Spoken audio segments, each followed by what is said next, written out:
Bonjour, dans cette vidéo, nous voyons ensemble tous les points de contact entre SharePoint et Microsoft Forms. Vous savez que Forms sert à faire des quiz ou des sondages, mais il est également très utilisé comme outil pour générer des formulaires afin de récupérer des données.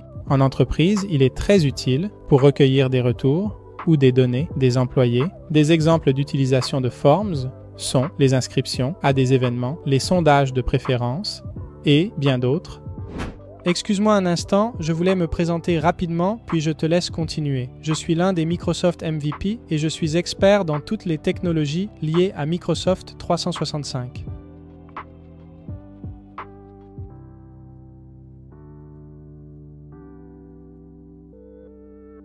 Donc, si tu veux des mises à jour sur SharePoint, sur le monde des intranets ou peut-être sur Teams ou Microsoft Copilot, abonne-toi à cette chaîne.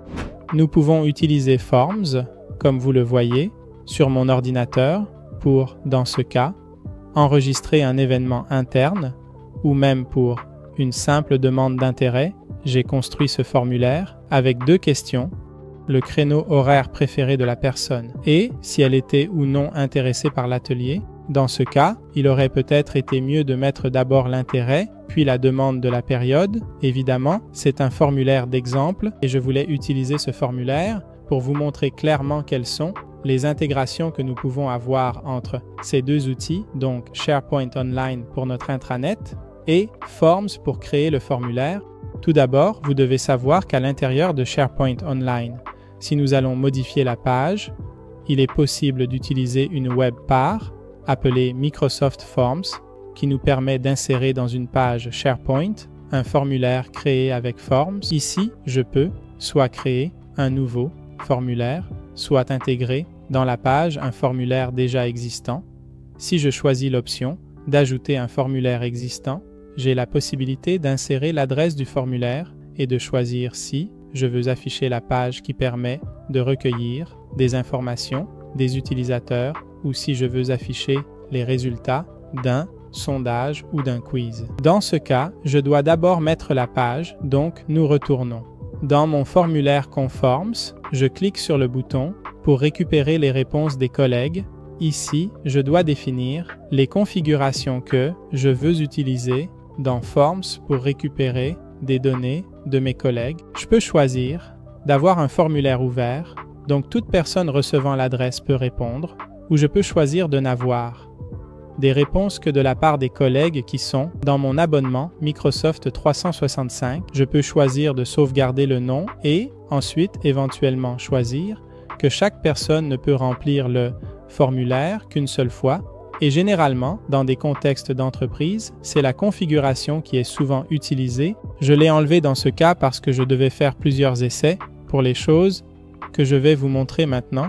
Une fois cela fait, je peux copier l'adresse de ce formulaire et l'insérer dans la page.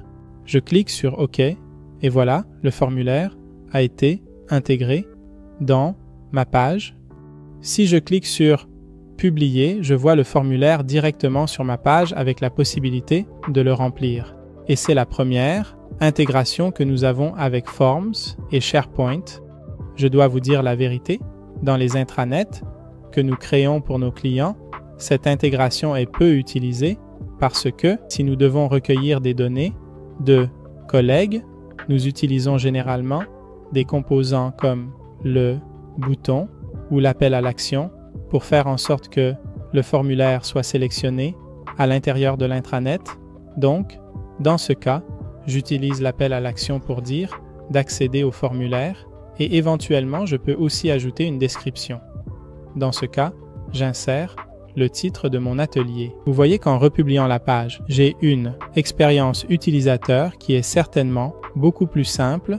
L'utilisateur peut cliquer sur le bouton dans la page SharePoint et arriver dans Forms. Et c'est une deuxième intégration. Je voulais aussi vous montrer que la web-part que nous avons utilisée pour récupérer des données depuis Forms intégrée dans la page SharePoint. Comme je vous le disais, nous donne également la possibilité de créer une page pour voir les résultats. Ici, il faut faire un peu attention, car pour cette opération, Forms génère ensuite une page qui peut potentiellement être vue par n'importe qui, même ceux qui ne font pas partie de votre entreprise. souvenez-vous-en car c'est très important. Voilà, ce deuxième mode de cette webpar est souvent utilisé pour montrer les résultats d'un sondage ouvert aux collègues dans l'entreprise. Et voici les deux types d'intégration que l'on peut réaliser avec les outils par défaut entre SharePoint et Forms.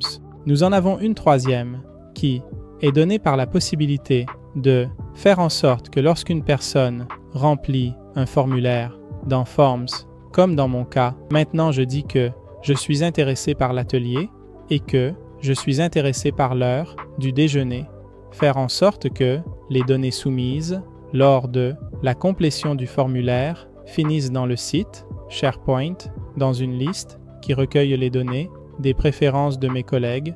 Dans ce cas, j'ai appelé la liste « Inscription à l'atelier » et vous voyez que les deux essais que j'ai faits pendant cette vidéo ont effectivement fini dans cette liste où j'ai voulu enregistrer le nom de la personne qui a rempli le formulaire, si elle était intéressée ou non, et la préférence qu'elle a spécifiée.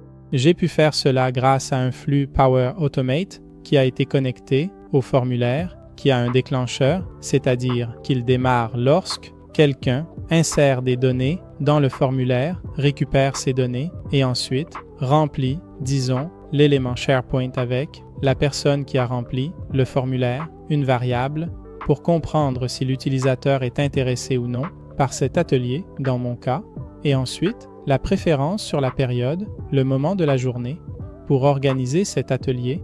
Ceci via Power Automate est le mode que nous avons pour intégrer Forms avec SharePoint. Pourquoi utilise-t-on cette méthode et mettons les données dans une liste? Tout simplement parce que, de cette manière, je peux rendre l'expérience de celui qui remplit le form encore plus personnalisée. Je peux non seulement sauvegarder les données sur SharePoint, mais aussi faire n'importe quel type d'automatisation, envoyer un email, générer un fichier PDF, etc., etc. Voilà, ce sont tous les points de contact entre Forms et SharePoint Online. À la prochaine!